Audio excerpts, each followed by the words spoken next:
Seuran tai yhdistyksen rekisteröityminen HelpWorkers-järjestelmään on helppoa. Näin se käy. Rekisteröinnin etusivulta valitaan seuran tai yhdistyksen rekisteröityminen ja klikataan Jatka-painiketta.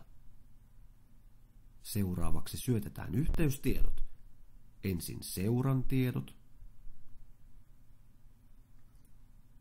ja seuran yhteyshenkilön tiedot. Sähköpostiosoitteesta tulee käyttäjätunnus. Lopuksi klikataan Rekisteröidy-painiketta. Rekisteröityminen vaatii vielä vahvistuksen. Sähköpostiisi on tullut vahvistusviesti. Siinä olevaa linkkiä pitää klikata.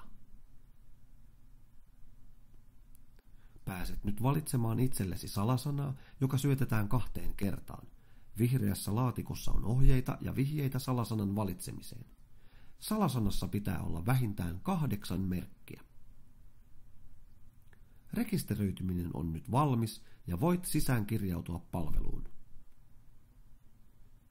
Syötä käyttäjätunnuksesi ja salasanasi, klikkaa kirjaudu ja pääset palveluun sisään.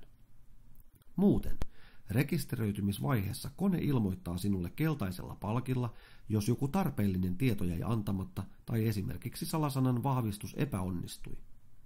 Tervetuloa mukaan HelpWorkersiin!